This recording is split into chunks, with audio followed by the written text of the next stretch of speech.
নমস্কার, তিয়াশার রান্নাবান্নাতে আপনাদের সবাইকে স্বাগত। আজকে শেয়ার করব খুব সহজেই কিভাবে চিলি পনির আপনারা বাড়িতেই বানিয়ে নেবেন।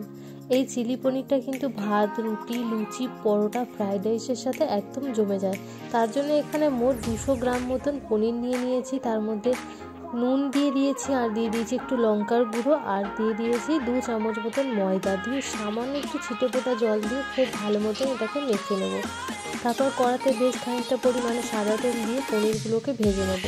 একটু গোল্ডেন ব্রাউন কালার হয়ে গেলে কিন্তু পনিরগুলোকে তুলে নেব। আর আমি এখানে কর্নফ্লাওয়ারের ব্যবহার করিনি, ময়দা দিয়ে করছি। এইভাবে আপনারা একবার কর্নফ্লাওয়ারের পরিবর্তে ময়দা দিয়ে করে দেখবেন, খেতে কিন্তু দারুণ টেস্টি হয়। তো পনিরগুলো ভাজা হয়ে গেলে পনিরগুলো সাইডে তুলে নিলাম। তারপর ওই তেলের মধ্যে দিয়ে দিলাম বড় বড় কিউব করে কেটে রাখা পেঁয়াজ। এখানে মোট আমি 5টা পেঁয়াজ নিয়েছি, আপনারা এটাকে কম বেশি করে নিতে পারেন। পেঁয়াজটাকে দিয়ে এবার পেঁয়াজটাকে হালকা একটু ভাজা ভাজা করে নেব। পেঁয়াজটা হালকা ভাজা ভাজা হয়ে গেছে। এবার এর মধ্যে আমি অ্যাড করে দিলাম কেটে রাখা ক্যাপসিকামগুলো। এখানে মোট একটাই আমি ক্যাপসিকাম নিয়েছিলাম, যেটার ওজনে ছিল প্রায় 200 গ্রাম মতন। তো ক্যাপসিকামটাকে এর মধ্যে দিয়ে দিলাম, দিয়ে এবার এটাকে ভাজা ভাজা করে নেব। পেঁয়াজ আর ক্যাপসিকামটাকে ভাজা ভাজা করে নেব। তার জন্যে এর মধ্যে এবার একটু দিয়ে দিলাম সামান্য পরিমাণে নুন, মানে স্বাদ মতন, আর দিয়ে দিলাম একটু চিনি। দিয়ে আবারও এটাকে একটুখানি ভাজা ভাজা করে নেব, মানে যাতে পেঁয়াজ আর ক্যাপসিকামটা একদম ভাজা হয়ে যায় আর একদম নরম হয়ে যায়। তো পেঁয়াজ ক্যাপসিকামটা ভালো মতন ভাজা হয়ে গেছে। এবার 2 চামচ মতন দিয়ে দিলাম টমেটো সসটা দিয়ে কিন্তু খুব ভালো মতন করে নাড়িয়ে ছাড়িয়ে মিশিয়ে নেব।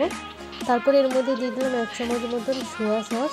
তারপর সোয়া সসটা দেওয়ার পর এর মধ্যে অ্যাড করে দিলাম 2 চামচ মতন গ্রিন চিলি সস। আপনারা কিন্তু এটাকে একটু কম বেশি করে নিতে পারেন, যেহেতু এটা ঝাল ওর জন্যে। তো এইবারেই কিন্তু আমাদের চিলি পনিরটা একদম রেডি হয়ে যাবে। এইভাবে বানালে খেতেও কিন্তু দারুণ টেস্টি হয়, আর বানানোও খুব সহজ। দেখলেন তো কত সহজভাবে আজকের আমি এই রেসিপিটা আপনাদের সাথে শেয়ার করলাম। যদি এরকমই নতুন নতুন রেসিপি দেখতে চান তাহলে অবশ্যই আমার চ্যানেলটি সাবস্ক্রাইব করবেন। এবার ভেজে রাখা পনিরের টুকরোগুলোর মধ্যে দিয়ে হালকা একটুখানি নাড়িয়ে চাড়িয়ে নেব। খুব বেশি নাড়াবো না, কারণ পনিরগুলো ভেঙে যেতে পারে। তারপর হাফ কাপ মতন জল দিয়ে 2 মিনিট ফুটিয়ে নিলেই রেডি হয়ে গেল আমাদের দারুণ টেস্টি চিলি পনির।